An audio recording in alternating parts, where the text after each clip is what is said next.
శారదా చంద్రమౌళీశ్వర అనుగ్రహంతో, శృంగేరి జగద్గురువుల యొక్క అనుగ్రహంతో ఇవాల్టి శంకర దిగ్విజయాల్లో 7వ సర్గలోనే ఇంకొన్ని ముఖ్యమైన విషయాలన్నీ మనం ఇవాళ తెలుసుకునే ప్రయత్నం చేద్దాము. నిన్నటి రోజున వ్యాస భగవానుడి యొక్క అనుగ్రహాన్ని పొందిన శంకరాచార్యులు వారి యొక్క ఆయుష్ కూడా వ్యాసుల వారి అనుగ్రహంతో ఇంకొక 16 ఏళ్ళు పెరిగినది. వారు ధర్మ మార్గము చేయవలసినదిగా, అలాగే కర్మకాండలో అప్పటికి నిష్ణాతులైన కుమరిల భట్టుతో వాదన చేసి వారిని ఓడించడం ముఖ్య ఉద్దేశం కింద పెట్టుకోకుండా కుమరిల భట్టుతో బ్రహ్మసూత్రంలోకి వార్తికములు రాయిపించాలన్న గొప్ప సంకల్పము జగద్గురు ఆదిశంకరాచార్యుల వారికి ఉన్నది. అక్కడి వరకు నిన్న చూశాము. భాష్యస్య వార్తిక మథైష కుమారిలేన భట్టేన కారయితుమాదర వాన్ మునీంద్ర వన్యాయమానదర వింధ్య మహీధరేణ వాచమ్యమేన చరితాం హరితం ప్రతస్థే. వారితో వార్తికములు రాయించాలి ఎట్లాగైనా బ్రహ్మసూత్రములకు. వారు తగిన పండితులు, చాలా గొప్పవాడు, తపస్వి, అందులో సుబ్రహ్మణ్యుడి అవతారం. అందుకని అదే మనం అర్థం చేసుకోవాలి. లోకంలో కూడా మనకి విభేదములు ఉండొచ్చు, సిద్ధాంతంలో కొంచెం ఒక్కొక్కలా పాటించవచ్చు, కానీ అది విరోధం కింద మనకి తయారవ్వకూడదు. సిద్ధాంతంలో ఒకానొక అంశంలో భేదం. అందరము ఆస్తికులమే, అందరూ భగవంతుణ్ణి, వేదముని, శాస్త్రములు, ఆగమాలు, శిష్టులు, వీళ్ళని మనం నమ్ముతాము. ఏదో ఒక చోట ఉదాహరణకు చెప్పాలంటే జీవుడు ఈశ్వరుడు ఒక్కటే అని వేద ప్రతిపాదితమైన అద్వైతాన్ని చెప్పే సిద్ధాంతం ఒకటి. ఇంకోళ్ళు కాదండి, మాకు అంతవరకు అర్థం కావట్లేదు, మేము భక్తి ప్రధానంగా పెట్టుకుంటాము, జీవుడు ఈశ్వరుడు ఒకటా కాదా తర్వాత సంగతి, అసలు అయితే దానిగా ఉండనివ్వండి, భక్తి మార్గంలోనే ఉంటామని కొందరేవో చెప్తారు. కొందరేవో కర్మలు చేసుకుంటూ ఉంటారు, లేదు మేము యజ్ఞయాగాదులే చేస్తాము, దాని ఫలాన్నే అనుభవిస్తాము అని. కానీ వీరందరూ ఇక్కడ చూసినప్పుడు వేదాన్ని, దేవతను, పరలోకాన్ని అవన్నీ నమ్ముతున్నారు కదా. ఆ ఒక్క విషయము పక్కన పెట్టేస్తే అది ఎలాగో అదృశ్యమైనది, అంటే కంటికి కనపడేది కాదు, పుణ్య విశేషముగా జన్మాంతరాల్లో అనుభవించేది. ఒకవేళ మరి ఈ జ్ఞాన మార్గంలో ఉన్నవాడు జీవన్ముక్తుడైతే తప్ప మిగతావన్నీ తర్వాత అనుభవించేవే. ఆ జీవన్ముక్త అవస్థ ఒకటే జీవితం ఉండగానే వాడు ఆ సిద్ధిలోకి, ఆరూఢ స్థితిలోకి చేరుకుంటాడు. అందుకని మిగతా వాటిల్లో విరోధాన్ని పెంచుకొని వాళ్ళని వీళ్ళు కక్షగట్టినట్టు తయారవ్వకూడదు. అది సమాజానికి శ్రేయస్సు కాదు, అలా ఉండకూడదు అని శంకరుల యొక్క చరిత్రలో మనకి చక్కగా తెలుస్తుంది. వారు ఖండించారు అంటే ఖండించడం ముఖ్య లక్ష్యం కాదు, మంచి సిద్ధాంతాన్ని ప్రతిపాదించి వారిలో ఉన్న సద్గుణములను స్వీకరించగలిగే హృదయం కలిగి ఉండాలి. ఆ యొక్క నీతి మనకు ఇక్కడ ప్రాథమికంగానే కనపడుతూ ఉన్నది. తర్వాత శంకరులు ఇలా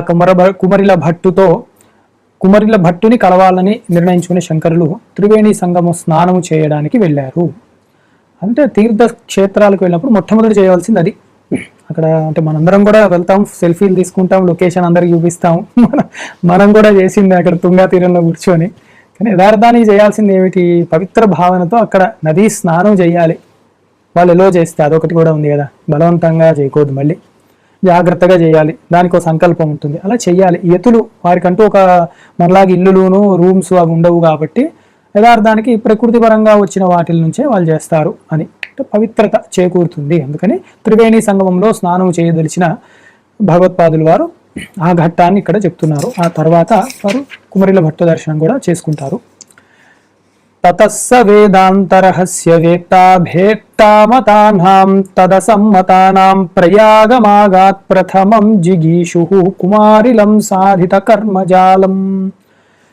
ఆ శంకర భగవత్పాదాచార్యులు వారు కుమరిల భట్టుకి సమీపంలో అంటే అక్కడికి వెళ్ళి చేరుకుని వారితో వాదన చేసి బ్రహ్మసూత్రాలు రాయించాలి అన్న సంకల్పం కలిగిన వారు కాబట్టి దేవుడి మీద, శాస్త్రం యందు అపారమైన నమ్మకం ఉన్న కుమరిల భట్టు అలాంటి నమ్మకమే కలిగిన శంకరాచార్యుల వారు కలిసే ఒక గొప్ప సంఘటన జరుగుతున్నది. ముందరే వీరు వెళ్ళి ఆ ప్రదేశంలో ఉన్న త్రివేణి సంగమంలో చక్కగా స్నానము ఆచరిద్దామన్న సంకల్పం చేసుకున్నారు. ప్రయాగకు బయలుదేరారు జగద్గురు ఆదిశంకరాచార్యుల వారు. అమజ్జతాం కిల తనూమసితాం సితాం చ కర్తుం కలిందసుతాయ చ కలితానుషంగాం ఆహ్నాయ జహ్నునయమాద్ధ నిహ్నుక్తాఘాం మధ్యే ప్రయాగమన్మునిరర్ధ మార్గం. చక్కగా త్రివేణి సంగమంలోకి కూడా వెళ్ళారు. ఆ విష్ణు స్వరూపము, శివస్వరూపము, బ్రహ్మస్వరూపమైన ఆ గంగా యమునా సరస్వతి సంగమము, అది త్రివేణి సంగమము. దానిలో చక్కగా వారు స్నానం ఆచరించి ఎంతో పవిత్ర భావనతో శంకరాచార్యులు వారు వారి శిష్యులు కూడా తరించారు, సేవ చేసుకున్నారు ఆ సంగమంలో. గంగా ప్రవాహైరుపరుద్ధ వేగా కళింద కన్యాస్తిమిత ప్రవాహ అపూర్వ సఖ్యాగతలజ్జ ఏవ యత్రాధికం భాతి విచిత్ర పాథా. యమునా నది ప్రవాహమేమో చాలా వేగముగా ఉంటుంది, అలాగే గంగ ప్రవాహం చాలా మెల్లిగా కనపడుతుంది. ఆ రెండు కూడా ఎలా ఉన్నాయి అంటే, ఈ గంగ ఏదో సిగ్గుపడుతుంటే అప్పుడు యమున దగ్గరుండి పర్వాలేదు నాతోరా అని ఇద్దరు కలిసి నడుస్తున్నారా, ఒక పెళ్లి కూతురు పక్కన సహాయానికి ఇంకో ఆవిడని కూడా తీసుకొస్తారు, అట్లాగా వీళ్ళిద్దరూ కలిసి ఒక అక్కా చెల్లెలు కలిసి నడుస్తున్నారా అన్నట్టు ఆ గమనము మారింది ఇద్దరిది కూడా. ఆ వేగము ఈవిడ తగ్గించుకుంది, ఈవిడ ఉన్న నిమ్మద గుణము ఈ గంగ కూడా కొంచెం పెంచుకున్నది, ఇద్దరూ కలిసి కొంచెం మధ్యస్థంగా నడుస్తూ ఉన్నారు అన్నట్లు చక్కటి వర్ణన. అంతేవ సద్భిరమలచ్చవి సంప్రదాయ మధ్యేతు మాశ్రిత జలాం కుహచిన్మరాళై చక్రద్వయేన రజనీ సహవాస సౌఖ్య సంశీలనాయకిల సంబళితాం పరత్ర. నిర్మలమైన ఆ త్రివేణి సంగమంలో చక్కగా రాజహంసలవన్నీ కూడా వారి యొక్క శబ్దములు, కిలకిల ధ్వనులు చక్కగా వినిపిస్తూ ఉన్నాయి. అక్కడ పరమహంసలు తిరుగుతున్నారు అని చెప్పడం ముఖ్య ఉద్దేశం. అలాగే అద్వైత సాంప్రదాయం గురించి స్వాధ్యాయం చేసుకుంటున్నాయా పరమహంసలు ఆ నదీ తీరంలో అన్నట్లు. హంసలు అరుస్తున్నాయి, హంస అంటేనే పరమహంస. ఏం అరుస్తున్నారు, ఏమి సంభాషణ అంటే అద్వైతాన్నే చర్చించుకుంటున్నారేమో, దాని గురించి పాఠాలు నడుస్తున్నాయేమో నదీ తీరంలో అన్నట్లుగా అంత గొప్పగా ఉన్నది ఆ నదీ తీరం యొక్క దృశ్యము. అలాగే ఎత్రాప్లుత దివ్య శరీర భాజ ఆచంద్రతారం దివి భోగజాతం సంభుంజతే వ్యాధి కథానభిజ్ఞా ప్రాహేమమర్థం శృతిరేవ సాక్షాత్. గంగ తెల్లగా ఉంటుంది, అలాగే యమున కొంచెం నీలి రంగులో కలిసి ఉంటుంది. ఆ రెండు కూడా కలిసి వస్తున్నప్పుడు ఆ సంగమం సరస్వతి అనేది అంతర్వాహిని పైకి కనపడదు. అది ఎలా ఉన్నది అంటే చక్కగా ఈ శివస్వరూపము విష్ణు స్వరూపము కలిసి అందరినీ పవిత్రుల్ని చేస్తున్నదా. ములిగి లేచేసరికి లోపలున్న సరస్వతి స్వరూపము లేదా బ్రహ్మస్వరూపము జ్ఞానాన్ని ఇస్తున్నదా అందరికీ అన్నట్లు అంత గొప్పగా భాసిస్తున్నది. ఆ పాపములు నశిస్తున్నాయి అందరికీ అని చెప్తున్నారు. అజ్ఞాత సంభవతి రోధి కథాపి వాణి యస్యాసితాసి తతయైవ గురునాతి రూపం భాగీరథీం యమునయా పరిచర్యమాణామేతాం విగాహ్య ముదితో మునిరిత్యభాణీత్ అని అక్కడ మళ్ళీ ఆ అనేక రంగులతో కలిసి ఉన్న ఆ నదులన్నీ కూడా కలిసి ఉన్నాయి. అద్భుతముగా ఉన్నది ఆ వర్ణన. ఒక చోటేమో ఎర్రగా కనపడుతుంది, ఒక చోట తెల్లగా, ఒక చోట శివస్వరూపంగా తెల్లగా, ఒక చోట విష్ణు స్వరూపంగా అలాగే నీలంగా కూడా కనపడుతున్నది. ఇవన్నీ ఏమిటి, ఒక చోట కనపడకుండా లోపలేదో ప్రవహిస్తున్నట్టు మనిషిలో విద్యలాగా ఆ సంగమం కూడా అద్భుతంగా ఉన్నది. అలాంటి చక్కటి త్రివేణి సంగమంలో స్నానము చేస్తూ అందరూ కూడా పవిత్రులవుతున్నారు, ఆనందాన్ని అనుభవిస్తున్నారు. సిద్ధాపగే పుర విరోధి జటోపరోధ క్రుద్ధాకుతశతమద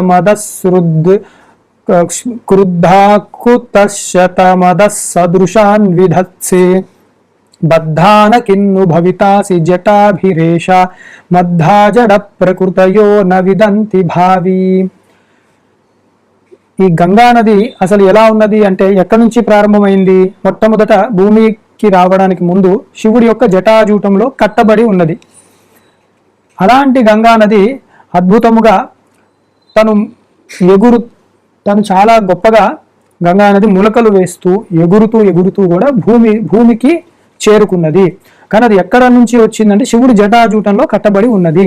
అందుకని అది శివస్వరూపమే అన్నట్లు ఉన్నది. అంటే శివుడి యొక్క జటాజూటంలోనే మునిగిలేస్తున్నామా అన్న భావన కలుగుతోంది. ఆ గంగ ఈ గంగ ఒకటే కాబట్టి. అలాగా గొప్పగా స్నానము చేస్తూ ఉన్నప్పుడు కూడా ఎలా ఉన్నది అందరికీ అంటే, ఈ గంగలోనే స్నానం చేస్తున్నాం కదా అంటే శివుణ్ణే తాకుతున్నామా, ఇంకా మనకి మంచేది చెడేది అన్న ఆలోచన కూడా ఎవరికి రాకుండా మనం చక్కగా శివుడి యొక్క స్మరణ, శివుడిని తాకుతున్నాము, శివుడిని తాకిన గంగను మనం తాకుతున్నాము. భవాంగ పతితంతో ఏమని రామాయణంలో చెప్తారు. గంగకి పవిత్రత ఎలా వచ్చింది అంటే శివుడిని తగలడం వల్ల గంగకు పవిత్రత వచ్చింది అని గంగావతరణ ఘట్టంలో చెప్తారు. అంత గొప్పగా వీళ్ళు కూడా ఇంకా మైమరిచిపోయి ఈ పరమహంసలు మిగతా భక్త జనాలు కూడా ఆ గంగలో మునకలు వేస్తూ చాలా ఆనందంగా చిన్నపిల్లలైపోయి తిరుగుతూ ఉన్నారు వారు కూడా. తన్మార్తవర్తన పరాపి సురాపగేత్వం అస్తీని నిత్యమశుచీని కిమా దదాసి ఆజ్ఞాతమంబ హృదయం తవ సజ్జనానాం ప్రాయః ప్రసాదన కృతే కృతమజ్జనానాం. చాలా మంది ఆస్తికులందరూ కూడా ఆ గంగా నదిలో దిగుతూ చక్కగా పవిత్రత పొందుతూ ఉన్నారు. అయితే ఇక్కడ ఒక గొప్ప పోలిక ఏం వేశారు అంటే, ఎంతో మంది చనిపోయాక గంగలో కలపడం అన్నది ఒక సాంప్రదాయం కింద వస్తూ ఉంటుంది. వారి అస్థికలు కానీ అవన్నీ కూడా పడేస్తూ ఉంటారు. మరి వీరందరూ ఏమవుతున్నారు, ఆ అస్థికలు వేసేసినప్పుడు మరి ఆ శేష శరీరం కదా అది ఏమవుతున్నారు అంటే, అస్థికలు వేయడంతోనే అంత పవిత్రమైన గంగలో వారి ఉత్తమ లోకాలు దివ్యమైన శరీరాలతో వెళ్ళిపోతున్నారు. అందుకని ఆ అస్థికలు అలా కలపడం వల్ల వాళ్ళు శివస్వరూపాన్ని పొంది వెళ్తున్నారయ్యా, అంత పునీతులు అవుతున్నారు వారు. దీని ఉదాహరణ భగీరథ చరిత్ర చూసిన వాళ్ళకి తెలుస్తుంది అని చెప్తున్నారు. భగీరథుడు కూడా తన పూర్వులు యొక్క భస్మం అయిపోయిన శరీరాలన్నీ కూడా పవిత్రత చెందాలి, ఆ శాపాన్ని కపిల మహర్షి యొక్క శాపం నుంచి విముక్తులు అవ్వాలి అని ఆ గంగను అంత ప్రాధేయపడి అంత తపస్సు చేసి తీసుకురాగా అది తగలడంతోనే వారందరూ దివ్య శరీరాలతో ఉత్తమ లోకాలకు వెళ్ళారు. ఆ ఘట్టాన్ని అలాగే మనుషులకు కూడా అవుతున్నది అని చెప్తున్నారు. స్వాపానుషంగ జడతా భరితాంచనౌనన్ స్వాపానుషంగ జడతా విధూరాన్ విదత్సే దూరీ భవద్విషయ రాగ హృదోపి తూర్ణం ధూర్తావతం సయసి దేవిక ఏష మార్గః. అందరూ కూడా చక్కగా మళ్ళీ ఆ నీళ్ళల్లో ములుగుతున్నారు, చక్కగా కొందరు ఈదుతున్నారు. ఎంత గొప్పగా ఉన్నారు అంటే, జడులు కూడా ఆ గంగా నదిలో ములిగి లేవడంతో చక్కగా తెలివైన వాళ్ళు అవుతున్నారు. ఇక్కడ 2 విధాల పోలికలు ఇచ్చారు. నిద్ర బాగా పడుతూ జడత్వంతో ఉన్న వాళ్ళు ములగగా ఆ నిద్ర పోతోంది. ఎప్పుడు చురుగ్గా ఉండి బాగా విచారణ చేసి అలసిపోయిన వాళ్ళు ములగగా శాంతిని పొందుతున్నారు. అలాగా ఎవరికి కావలసినవి అది ఇస్తున్నది ఆ గంగా, అంత చక్కగా సేద తీరుతోంది అని చెప్పే ఉద్దేశం ఇక్కడ. ఇతిస్తు వంస్తాపసరాత్రివేణీం శాట్యా సమాచ్ఛాద్య కటిం కృపీటే దోర్దండ యుగ్మోద్ధృత వేణుదండో అఘమర్షణ స్నానమనా బభూవ. అంత గొప్ప త్రివేణి సంగమంలో అఘమర్షణ మంత్రములు అంటే పాపము పోయే మంత్రములు వేదంలో చెప్పబడి ఉన్నాయి. మనం అందుకే మహాసంకల్పం చేసుకుని చేయాలని కూడా చెప్పిన విషయం. యాపోహిష్టాది మంత్రాలు ఉన్నాయి, చాలా ఉన్నాయి అఘమర్షణ మంత్రములన్నీ కూడా. అవి చేసుకుంటూ సంకల్పయుక్తంగా కూడా ఈ పరమహంసలందరూ అక్కడ చక్కగా స్నానముని ఆచరించారు. సస్నౌ ప్రయాగే సహ శిష్య సంఘై స్వయం కృతార్థో జనసంగ్రహార్థి అస్మారి మాతాపి చ సా పుపోష దధారయా దుఃఖమసోఢ భూరి. అలాగే శంకరులు కూడా స్నానమును ఆచరించి ఎంతో పవిత్రత పొందాను అన్న ఆనందంతో వారి శిష్యులు కూడా చాలా సంతోషించి ఆ త్రివేణి సంగమానికి సేవ అంటే పూజలాగా కూడా తలపెట్టి పవిత్ర స్నానముని ఆచరించారు. అది ఎలా ఉన్నది అంటే, అప్పుడు ఇక్కడ ఎంత బాగా చెప్పారు అంటే, ఆ సమయంలో వారి యొక్క తపోమహిమచే తమను కనిపెంచిన పెద్దల బాధలు కూడా తొలగాయి. అంటే ఎంత పవిత్రము అయినదో త్రివేణి సంగమం అర్థం చేసుకోవాలి. అంటే మా తల్లి కడుపు చల్లగా అయినది, మా తండ్రి గారు ఎక్కడ ఉన్నా కూడా ఉత్తమ గతులకి చేరారు అని భావించేంత పవిత్రత వచ్చినది.